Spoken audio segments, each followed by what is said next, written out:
I want you to picture a scene right now. We are talking ultimate, cinematic, just absolute edge-of-your-seat tension. Oh, absolutely. The stakes literally could not be higher. Exactly. So the year is roughly 701 BC. You are standing on the thick stone walls of a single, terrified city. And that city is Jerusalem. Right.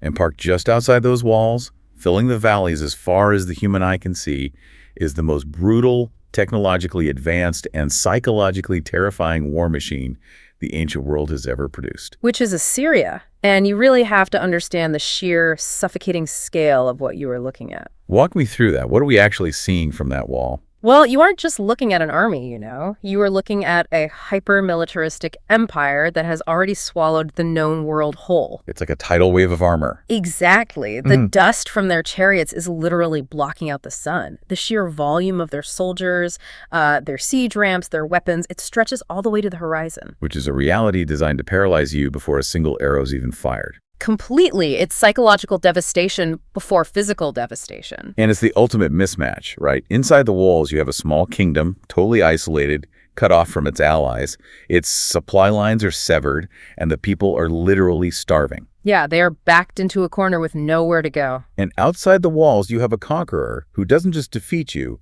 but makes an absolute spectacle of humiliating you.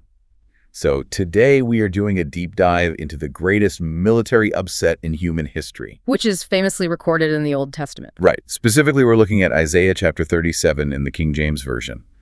Our mission today is to figure out exactly what happens when an unstoppable, meticulously engineered psychological siege hits an immovable dimensional wall. Because that is exactly what this text is. I mean, it's the collision between human arrogance at its absolute peak and a divine intervention that completely fractures our understanding of natural physics and history. It really does. But to grasp the weight of this standoff, we need to look at the geopolitical powder keg of the late 8th century BC, don't we? We do. We have to understand who the Assyrians actually were and how they operated. So unpack the mechanics of that threat for me. Like, if I'm standing on that wall in 701 BC, why is my blood running cold? What is Assyria's track record up to this exact moment? Well, historians looking at this period often compare the Neo-Assyrian Empire to the Third Reich of the ancient world. Wow, that's a heavy comparison. It is, but honestly, even that might be underselling their cruelty. They were entirely unmatched. I mean, by 722 BC, so roughly a couple of decades prior to our story, Assyria had already completely obliterated the northern kingdom of Israel. Just wipe them off the map. Literally. And they didn't just conquer nation after nation, right? They had a signature psychological and political tactic, which was mass deportation. Wait, explain the strategy behind that. Why move millions of people across a continent instead of just, taking their resources and leaving a governor behind? It's all about erasing identity. If you conquer a people but leave them in their ancestral homeland, they will eventually rebel. Because they still have their roots. Exactly. They still have their shrines, their graveyards, their mountains, their cultural memory. The Assyrians realized that if you violently uproot a population, march them 1,000 miles away, and resettle them among foreigners, you break their spirit. You sever their connection to their history. Right. They stop being a cohesive nation and just become assimilated, broken subjects of the empire. So they are fundamentally trying to erase your existence from the historical record. Yeah. That is terrifying. Precisely. And by the time we get to 701 BC, the Assyrian war machine has marched into the southern kingdom of Judah. They have already captured 46 of Judah's fortified cities. 46. So Jerusalem is literally the last one left. Yes. The second-in-command city, Lachish, has just fallen in a brutal siege. Jerusalem is the very last domino left standing. It is completely isolated, sitting like a fragile bottleneck on the land bridge between Mesopotamia and Egypt. Which brings us to the individuals running this chessboard. If you're the emperor of this machine, you have to have a certain view of yourself, right? A massive ego. Right. And the emperor of Assyria here is Sennacherib. How does a man like that operate? Sennacherib is the absolute archetype of godless human power. He's brilliant, he's a military genius, but above all, he is a master propagandist. He knew how to spin a narrative. He really did. He didn't just think of himself as a king. He viewed himself as a global administrator carrying out divine mandates. In his mind, his conquests were undeniable proof that his gods were supreme and that he was their ultimate instrument. But Sennacherib doesn't actually come to the walls of Jerusalem to do the talking, does he? He sends his proxy. Right. He stays back at Lachish. And this is where the strategy shifts from physical violence to mental violence.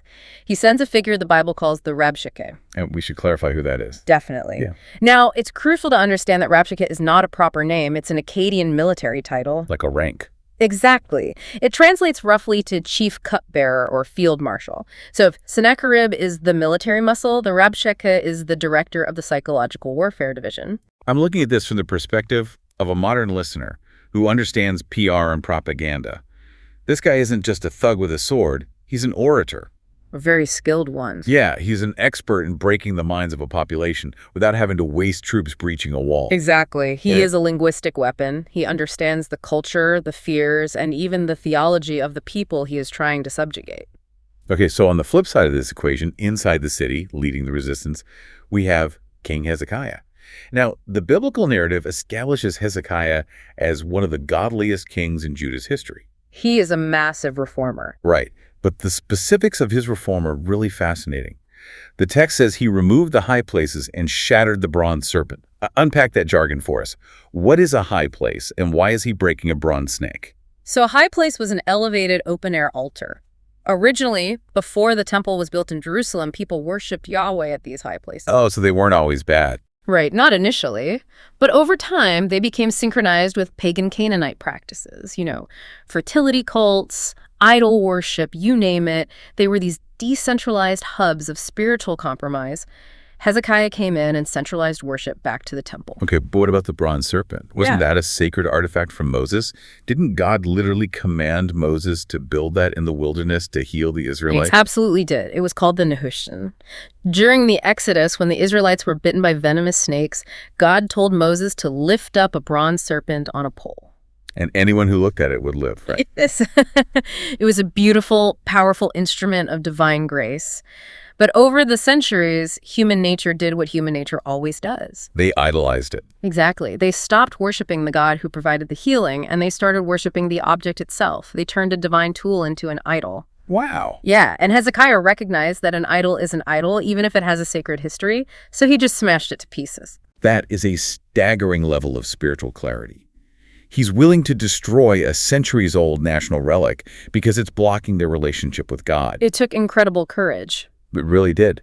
So we have this incredibly righteous king, but I have to play the skeptic here for a second. Go for it. If Hezekiah is so righteous, literally one of the best kings they've ever had, a guy who restored pure worship, why is his city surrounded by a psychotic death cult? Shouldn't his righteousness equal a protective bubble? That right there is the central agonizing tension of the believer's experience. We naturally assume a mathematical equation where obedience equals immediate comfort and safety. Right, like I did the right thing, so bad things shouldn't happen to me. Exactly. But the historical reality completely shatters the illusion that righteousness exempts you from the pressures of a fallen world. Because the enemy still marched. The enemy still marched. Hezekiah's faithfulness didn't stop the Assyrian army from leaving Nineveh. The spiritual principle here is that we live in a world governed by chaotic, fallen human systems. So the siege is going to happen regardless. Yes, the enemy will still surround the walls. The difference isn't the absence of the siege. The difference is the presence of the immovable mountain defending you when the wave hits. Man, that's powerful. And we actually have physical extra-biblical proof that this wave hit the mountain and broke, don't we? We do, and it is honestly one of the most stunning pieces of archaeology on the planet. If you walk into the British Museum today, you can see an artifact called the Taylor Prism. The Taylor Prism, what exactly is that? It's a hexagonal clay cylinder covered in Akkadian cuneiform, which is the wedge-shaped writing system of ancient Mesopotamia. This prism contains the official state-sponsored annals of Sennacherib's military campaigns. Okay, and what does Sennacherib's own PR department say about the siege of Jerusalem? Well, he brags extensively about taking those 46 Judean cities. He lists the plunder, the prisoners, the exact number of horses he took. Lots of details. Endless details. But when it comes to Jerusalem, the tone abruptly shifts. He doesn't say he conquered the city. He doesn't say he breached the walls or captured the king. So what does he say? He simply writes, "As for Hezekiah the Judahite, I shut him up like a caged bird in his royal city of Jerusalem. I shut him up like a caged bird. That is the ancient imperial equivalent of spinning a massive, embarrassing defeat. It absolutely is. It's an admission of total failure wrapped in slick propaganda. He couldn't take the city, so he bragged about the siege instead. That is wild. Yeah, what the biblical text declares theologically and historically, secular archaeology actually bows to and corroborates. Assyria, the greatest military force on earth, inexplicably failed to take a starving, isolated city. Let's dig into exactly how that happened. Let's move from the macro geopolitics into the text itself, starting with Isaiah chapter 37, verses 1 through 4. Okay, let's look at the text. So King Hezekiah has just heard the blasphemous, terrifying threats shouted by the Rabshakeh over the wall. How does a head of state react to an existential threat in 701 BC? It's not how you'd expect. Right. Verse 1 says, "And it came to pass, when King Hezekiah heard it, that he rent his clothes and covered himself with sackcloth and went into the house of the Lord." I want to pause there. It's a striking image. It is. Because he doesn't call his generals. He doesn't send diplomats down to Egypt to beg for a rescue force. He tears his clothes. Walk me through the mechanics of that reaction. We have to view this through an ancient Near Eastern lens. Tearing your royal garments is a visceral cultural expression of intense grief, terror, and distress. But it goes deeper than just emotion, right? It does. It's profoundly symbolic. Hezekiah is literally stripping off his royal identity, his status, and his human authority.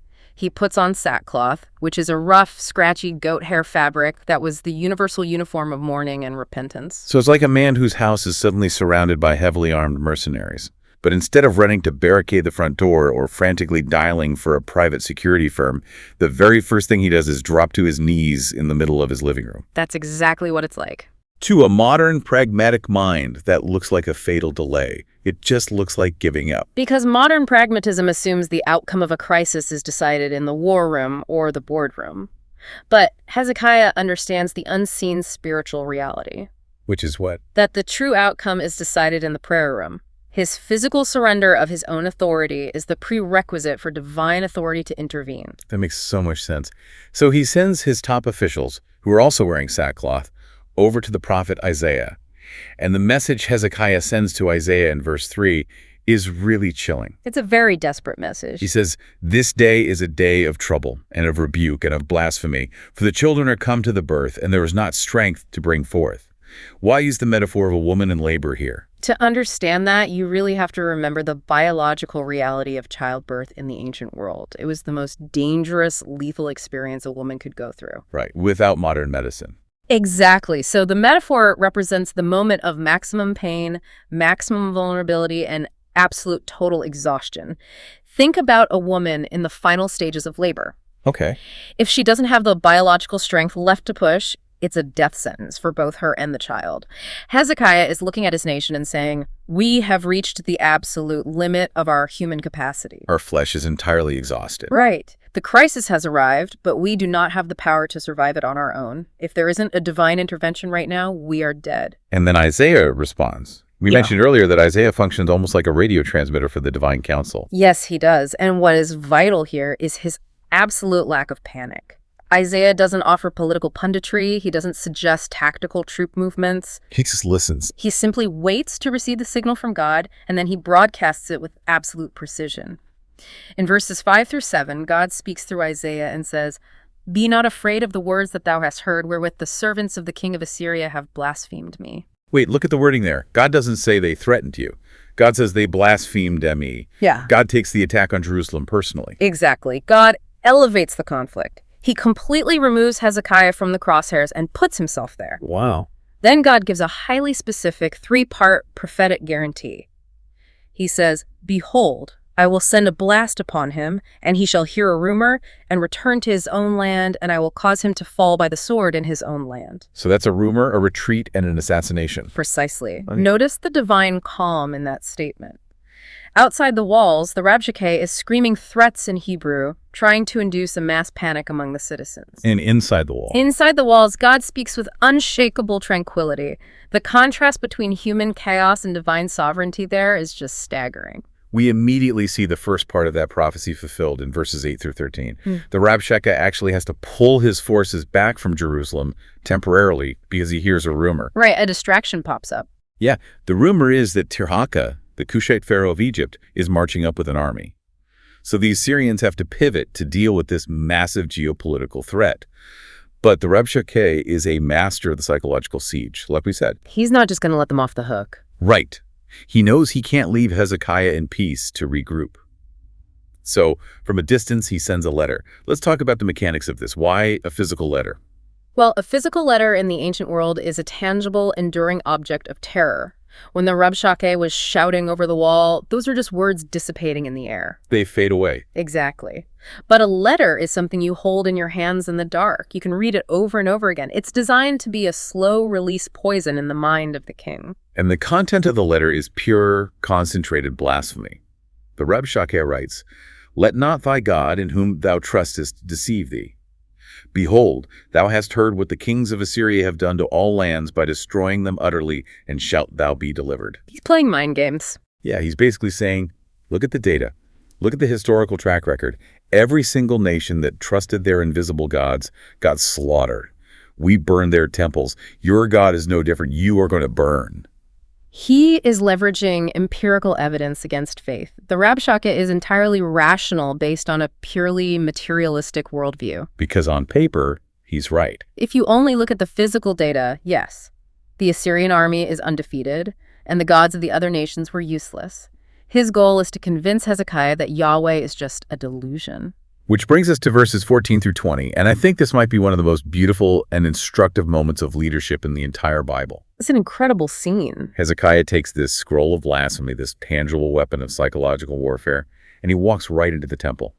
Verse 14 says, "And Hezekiah received the letter from the hand of the messengers and read it. And Hezekiah went up into the house of the Lord and spread it before the Lord." He literally unfolds the letter on the altar. Yeah.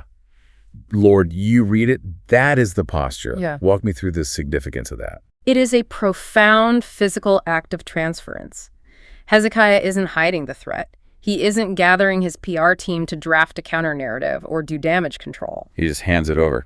He is deliberately taking the burden out of his own hands and placing it directly onto the desk of Almighty God. Walk me through the theology of his prayer, because he doesn't pray the way I think most of us would pray in that situation. If I'm surrounded, my prayer is, God, save my life, save my family. Right, the survival instinct kicks in. But Hezekiah starts by aligning himself with the absolute supremacy of God. He says, "O Lord of hosts, God of Israel, that dwellest between the cherubims, thou art the God, even thou alone, of all the kingdoms of the earth." So he's directly countering the letter. He immediately refutes the Rabshakeh's premise. The Rabshakeh claimed Yahweh was just a local tribal deity. Hezekiah declares that Yahweh is the creator and sovereign over all nations, and that includes Assyria. Then he asked God to open his eyes and see the letter, to hear the words of Sennacherib. He actually acknowledges the facts on the ground, doesn't he? He doesn't bury his head in the sand. "No," he says, "of a truth, Lord, the kings of Assyria have laid waste all the nations and have cast their gods into the fire. For they were no gods, but the work of men's hands." Hezekiah doesn't deny the reality of the crisis. He doesn't practice positive thinking or pretend the Assyrians aren't lethal. He agrees that the Assyrians destroyed the other gods, but he clarifies the mechanism of that destruction. Which was that they weren't real to begin with. Exactly. Those gods were just wood and stone. They were manufactured. Of course they burned. But Yahweh is uncreated. And the climax of the prayer is in verse 20. "Now therefore, O Lord our God, save us from his hand, that all the kingdoms of the earth may know that thou art the Lord, even thou only." It's all about God's reputation. Right. He doesn't appeal to his own merit. He doesn't say, "Save me because I shattered the bronze serpent and I've been a really good king." He appeals entirely to God's glory. This is the theological pivot point of the entire narrative. When our prayers shift from the frantic preservation of our own comfort to the eternal glorification of God's name, we are praying with the grain of the universe. I love that phrase, praying with the grain of the universe. It changes everything. Hezekiah is asking for a deliverance that will serve as a global, undeniable witness to who God actually is. Okay, so the letter is open on the altar. Hezekiah has completely surrendered the outcome to God's glory. How does a dimensional intervention respond to that kind of prayer? Powerfully. Through Isaiah, God issues a formal poetic oracle against Assyria in verses 21 through 29. And it is a terrifying divine taunt. It really is. God personifies Jerusalem as a virgin daughter. He says, "The virgin, the daughter of Zion, hath despised thee and laughed thee to scorn. The daughter of Jerusalem hath shaken her head at thee." I love this imagery so much. Jerusalem is starving, isolated, and militarily defenseless. Yet God pictures her looking down at the emperor of the known world and laughing at him. Why? Because Sennacherib made a fatal category error. He equated the creator of the cosmos with the pathetic, localized idols he had previously conquered. He thought he was dealing with just another wooden statue. Exactly. God asks him a rhetorical question in verse 23, "Whom hast thou reproached and blasphemed? And against whom hast thou exalted thy voice, even against the Holy One of Israel?" So God is dismantling Sennacherib's entire worldview here. Piece by piece, Sennacherib thought he was an autonomous mastermind. But God reveals the unseen spiritual reality. God says, "Haven't you heard that I determined this long ago? I am the one who gave you the power to turn fortified cities into ruinous heaps." So Sennacherib thinks he is the lumberjack swinging the axe, but God is telling him, no, you are just the axe. And the axe has decided to boast against the hand that swings it. That analogy perfectly captures the absurdity of human pride. When human empires rise to power, they inevitably attribute their success to their own brilliance, their own technology, their own strategies. They forget they are just tools. They forget they are merely instruments within the sovereign, providential timing of God. Once the instrument starts demanding worship, the creator breaks the instrument. Which brings us to verse 29. God delivers one of the most visceral, violent metaphors in the text. He says, "Because thy rage against me and thy tumult is come up into mine ears, therefore will I put my hook in thy nose and my bridle in thy lips, and I will turn thee back by the way by which thou camest." It's a shocking image to read. It is. And I know this isn't just a random figure of speech. What is the historical context of putting a hook in a nose? This is where ancient history reveals the chilling perfection of divine justice. If you study Assyrian royal reliefs, the massive stone panels they used to decorate their palaces in Nineveh, they love to depict their conquests. They were very proud of their brutality. Very much so. A recurring motif shows the Assyrian king holding ropes. Attached to the ends of those ropes are captured enemy kings, and the ropes are literally threaded through hooks, pierced through their noses or their lips. Good grief. That is just horrific. It was their signature method of subjugation. It was designed to completely strip an opponent of their dignity and reduce them to the status of an animal. So when God says, "I will put my hook in thy nose," He is utilizing profound divine irony. He is saying, the exact mechanism of humiliation that you weaponized against the weak, I am going to weaponize against you. I will drag you back to Nineveh like the beast you have become. we see that pattern repeatedly in Scripture, don't we? It's the principle of poetic justice. Oh, everywhere. Like Haman being hanged on the very gallows he spent days building for Mordecai, or Daniel's accusers being thrown into the exact lion's den they prepared for Daniel. Exactly. It demonstrates that God doesn't just defeat evil, he turns evil back upon itself. He uses the arrogant plans of the wicked as the very instruments of their own destruction. Which proves that human vengeance is clumsy, but divine justice has absolute, terrifying precision. Well said. After talking to the enemy, God shifts his tone entirely. In verses 30 through 32, God speaks to Hezekiah, and he provides a tangible sign. But it's an agricultural sign. Right, which seems odd at first. Yeah, God says, "You shall eat this year, such as groweth of itself, and the second year, that which springeth of the same, and in the third year sow ye and reap and plant vineyards, and eat the fruit thereof." Why give a farmer's almanac prediction in the middle of a military siege? To understand the sign, you really have to understand the physical devastation of an ancient siege. An army of that size doesn't just sit outside the walls. They systematically scorch the earth. To starve them out. Right. They chop down the fruit trees for siege works. They burn the grain. They slaughter the livestock. They destroy the agricultural cycle so completely that even if the siege lifts, the city will starve to death in the aftermath. So God is guaranteeing a supernatural restoration of the ecosystem. Yes. He is promising that for 2 years, the ravaged earth will miraculously produce enough wild growth to sustain the population. And by the 3rd year, the cycle of planting and harvesting will be completely restored. But beyond the literal botany, there is a massive theological framework operating here, isn't there? Huge. Verse 31 says, "And the remnant that is escaped of the house of Judah shall again take root downward and bear fruit upward." This is the absolute core of remnant theology. Walk me through the mechanics of remnant theology. Why does God always seem to prefer working through a tiny, broken remnant rather than a powerful, flourishing majority? Because a massive, powerful majority will always attribute their survival to their own strength. If Judah had an army of 300,000 men and defeated Assyria, they would write songs about their own military brilliance. He'd take the credit. Always. But an invasion is like an axe cutting a massive oak tree all the way down to a jagged stump. Humanly speaking, the nation looks dead. God deliberately reduces the numbers so that when the survival happens, it can only be attributed to sovereign grace. Okay, I see. The remnant takes root in the unseen, dark places downward, and eventually produces visible, undeniable, life-bearing fruit upward. This is the mechanism that guarantees the continuation of the messianic line. And Paul talks about this too, right? Yes, it's the exact same principle the Apostle Paul elaborates on in Romans 11, where he argues that God always preserves a faithful remnant by grace, ensuring his promises never fail, regardless of the faithlessness of the majority. It's the ultimate proof that survival depends on the roots, not the branches.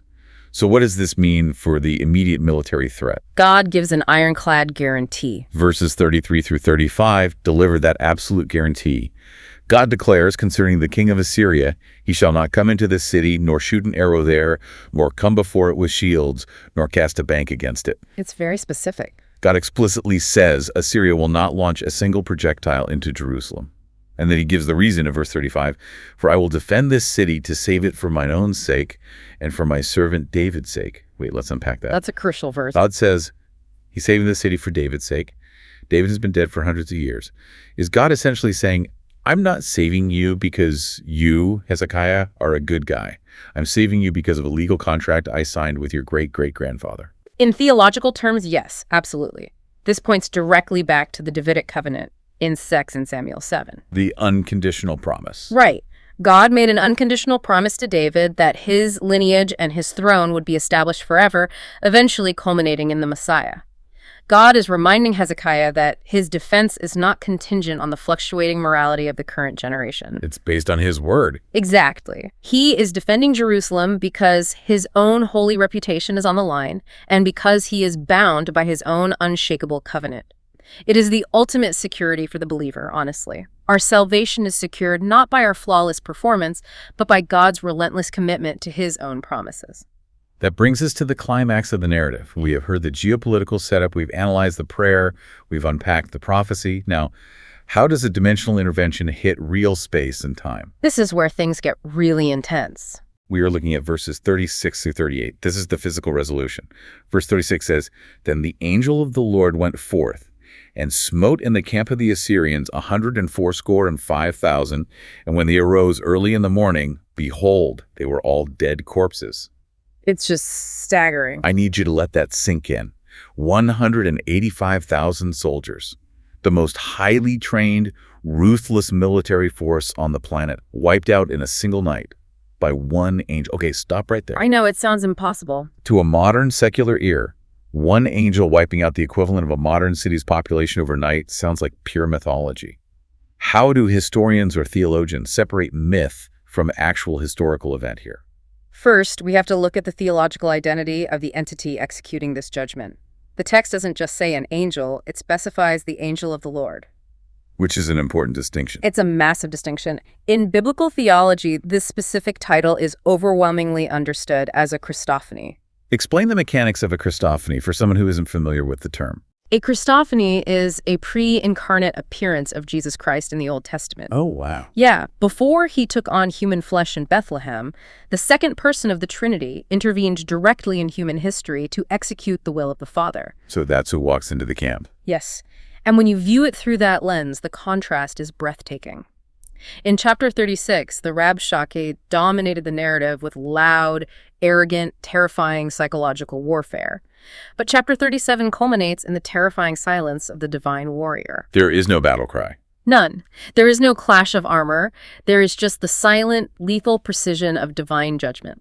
185,000 dead before the sun comes up. But surely there has to be some kind of secular fingerprint left behind by an event this catastrophic. I mean, the Assyrians obviously spun it on the Taylor Prism as shutting them up like a bird.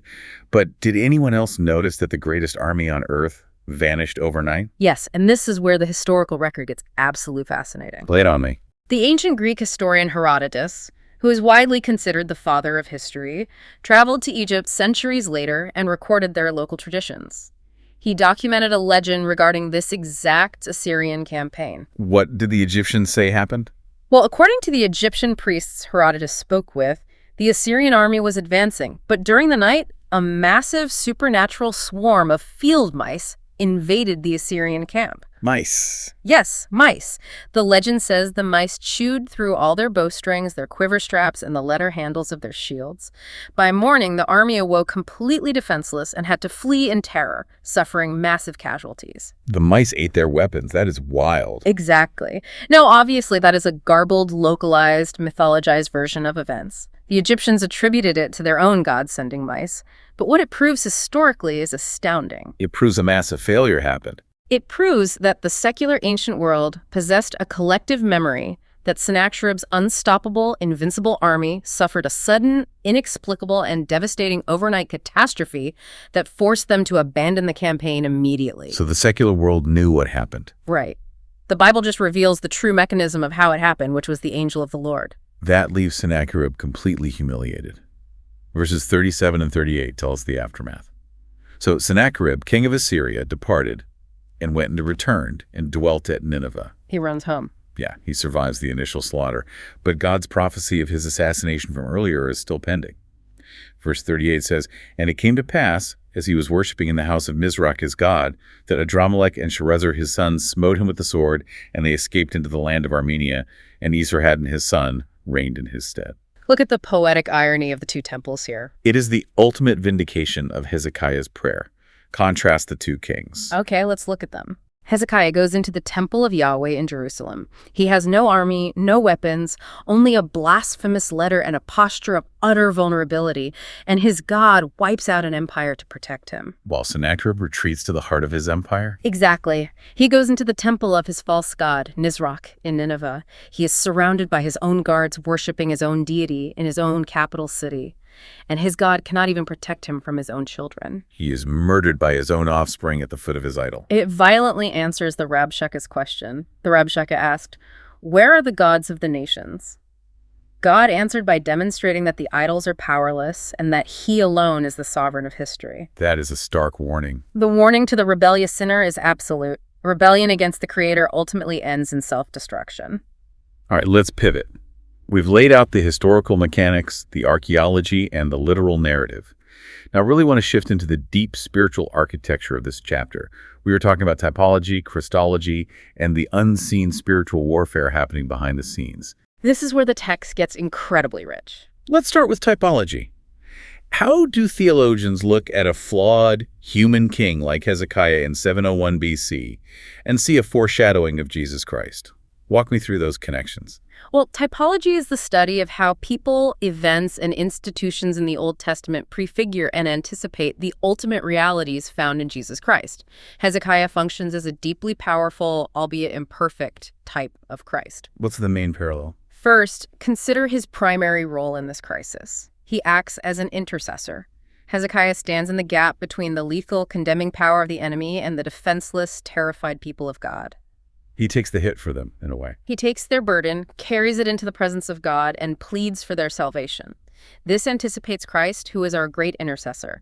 Romans 8.34 and Hebrews 7.25 describe Jesus continuously interceding for us before the Father. Plus, Hezekiah is also a literal son of David ruling from Jerusalem. Yes, he is the faithful son of David who preserves the city, pointing toward Jesus, the ultimate son of David, who will rule eternally from the New Jerusalem. And there's also the psychological element, right? Exactly. Look at how Hezekiah absorbs the psychological warfare. He faces the mockery, the lies, and the blasphemy of the enemy without capitulating or surrendering his faith. He endures it. He suffers the psychological agony of the siege. This mirrors Jesus facing the relentless temptations of Satan in the wilderness and ultimately enduring the mockery and blasphemy of the crowds while hanging on the cross. Wow, that's a powerful image. And as we discussed earlier, Hezekiah's entire motivation in prayer was the glory of God, that all the kingdoms of the earth may know that thou art the Lord. Yes. Compare that directly to Jesus' high priestly prayer in John 17. Father, the hour is come, glorify thy Son, that thy Son also may glorify thee. The alignment of their hearts is identical. So if Hezekiah is a type of Christ, it naturally follows that Sennacherib and the Rabshakeh represent something much darker in this typology. They are absolute types of Satan and the spirit of the Antichrist. They embody the unseen spiritual forces of darkness. And what is the defining characteristic of the Rabshakeh? He is the accuser. He uses intimidation, twisted half-truths, and relentless propaganda to try and break the faith of God's people. He literally says to them, God told me to come destroy you. He quotes their own theology back to them, but twists it to induce despair. Exactly. Which is the precise tactic Satan uses in the New Testament, even quoting scripture to Jesus in the wilderness. The enemy's goal is never just physical destruction. It is always spiritual demoralization. Make them give up from the inside. Right. He wants to convince you that your situation is hopeless, that your God has abandoned you, and that resistance is futile. And there is a massive eschatological link here, isn't there? A connection to how the entire human story wraps up in the book of Revelation. Yes. Isaiah 37 isn't just history, it is a prophetic shadow of the end of the age. If you read Revelation 19 and 20, you see the final eschatological battle. Satan, the beast, and the armies of the earth gather together. They surround the city again. They amass this overwhelming global unified force, and they completely surround the camp of the saints in the beloved city. It is the ultimate siege. It looks like the people of God are about to be entirely eradicated. And what happens? There is no human battle. Revelation 20 verse 9 says, "And fire came down from God out of heaven and devoured them." So the pattern established in Isaiah 37 is the exact blueprint for the end of the world. It is. A godless empire reaches the zenith of its arrogance, surrounds the seemingly defenseless people of God, and is instantly and utterly annihilated by a direct dimensional intervention from heaven. That is epic. Yeah. And I want to point out to you, the listener, if you want to dig into this specific event further, it echoed throughout the rest of the Bible. You can read parallel historical accounts in 2 Kings chapters 18 and 19, as well as 2 Chronicles chapter 32. It was a very well-documented miracle. But it also deeply impacted the worship music of Israel. Expert, walk us through the Psalms connected to this siege. Many biblical scholars and theologians believe that Psalms 46, 48, and 76 were written in direct response to the supernatural deliverance of Jerusalem from the Assyrians. Oh, interesting. Think about the famous opening of Psalm 46. God is our refuge and strength, a very present help in trouble. Later in the psalm, it says, "The heathen raged, the kingdoms were moved. He uttered his voice, the earth melted. He maketh wars to cease unto the end of the earth. He breaketh the bow and cutteth the spear in sunder." When you read that, knowing that 185,000 Assyrian weapons were literally left lying in the dirt outside the city, it completely transforms the text. It becomes a historical celebration. It's not just a nice poetic thought about peace, it's a literal historical celebration of a slaughtered war machine. All right, let's bring this entire massive narrative home. I want to translate the mechanics of this ancient physical siege into a practical blueprint for a modern listener. I think that's the most important takeaway. Let's look at the psychological and social dynamics. Earlier, we noted that the Rabshakeh intentionally spoke in Hebrew to the common citizens sitting on the wall. He bypassed the politicians. He wanted the average person to hear the threats in their native tongue. How does that ancient tactic map onto our modern world? That is the very essence of modern psychological warfare and cultural conditioning. Today, we obviously don't have an Assyrian field marshal shouting over a limestone wall. Thankfully. But we are subjected to a constant suffocating barrage of information. We have cultural narratives, social media algorithms, 24-hour news cycles, and economic pressures that often seem designed specifically to induce despair, anxiety, and doubt. So the enemy still speaks our native tongue. Yes. By that, I mean the spiritual forces of darkness know exactly what cultural pressure points to push. They know how to weaponize your specific fears, whether that is a fear of financial ruin, a fear of illness, or a fear of social ostracization, to make you doubt your security in Christ. It's the constant whisper that you are isolated, that your faith is irrational, and that you're going to lose. The goal is identical to 701 BC, which is complete demoralization. If the enemy can convince you to surrender your peace, he doesn't even need to fire an arrow. So there is a profound warning here for the rebellious, for the proud, for the Sennacheribs operating in our world today. The warning is stark and unapologetic. In this chapter, sin is illustrated as sheer, unadulterated arrogance. It is the creature mocking the creator. It is the illusion of human autonomy. The idea that we don't need God, Right. The absolute principle of Isaiah 37 is that those who exalt themselves against God will eventually inevitably fall. We look around today at political chaos, the rise and fall of modern empires, the billionaires and technological superpowers that operate with zero ethical restraint. They think they're untouchable. They believe they have outgrown the need for God. This chapter serves as a historical receipt that no empire, no conspiracy, no human system ever operates outside of divine sovereignty. God is still the one who can and will put a hook in the nose of the proudest institutions on earth. But for you, the listener, the believer who is trying to navigate this chaotic world, this chapter is the ultimate encouragement. It is the ultimate playbook. Let's apply Hezekiah's blueprint to an average Tuesday. Let's say you receive a modern letter from the Rabshakeh. Maybe it's an aggressive foreclosure notice. Maybe it's an email from your boss implying your job is gone. Or maybe it's the worst letter of all, a medical pathology report that says the word cancer. Those are real sieges. When that wave hits your wall, what is the mechanism of survival? The mechanism is vulnerability before God. Hezekiah's blueprint is the absolute rejection of human pragmatism as the ultimate savior.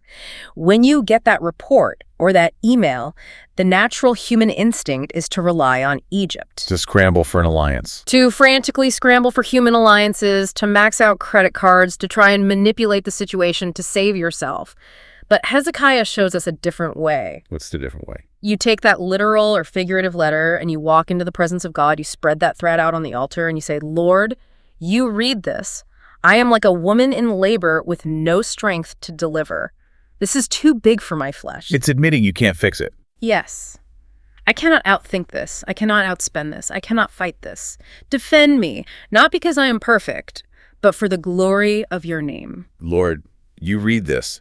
It completely removes the pressure from our shoulders. Exactly. It forces us to rely entirely on His grace, His mercy, and His sovereign defense. It requires us to trust the Davidic covenant, to trust that God's commitment to us through Jesus Christ is stronger than whatever army is camped outside our door. As we wrap this up, let's do a quick recap of the incredible ground we've covered today. We covered a lot. We started in the geopolitical terror of the 8th century BC, analyzing the brutal psychology of the Assyrian war machine. We watched King Hezekiah trade political pragmatism for the sackcloth of a praying, vulnerable leader. And we saw Isaiah broadcast that calm judgment from God, declaring that the Creator is not intimidated by human axes.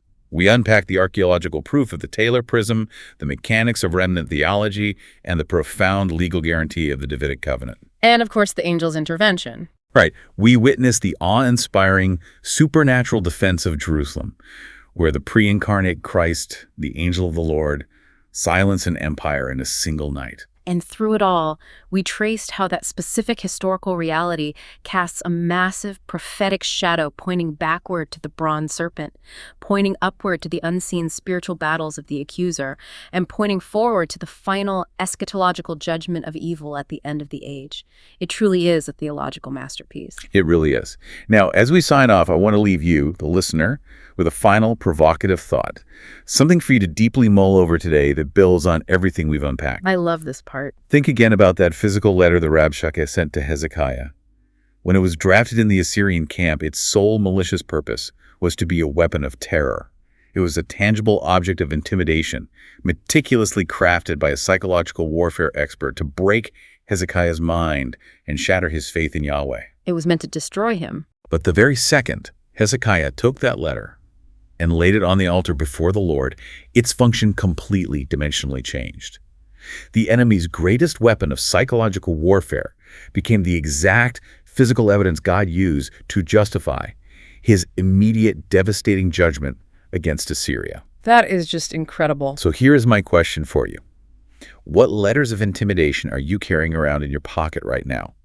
What threats, anxieties, or relentless accusations are you letting the enemy whisper to you in your native tongue? You don't have to carry them. Maybe it is time you stop trying to answer the letter yourself. Stop trying to out-argue the enemy. Lay it on the altar and let God read it. That's the best advice there is. Thank you so much for joining us on this deep dive into Isaiah 37. Keep questioning the text, keep learning the history, and keep looking for the bigger picture. We'll catch you on the next one.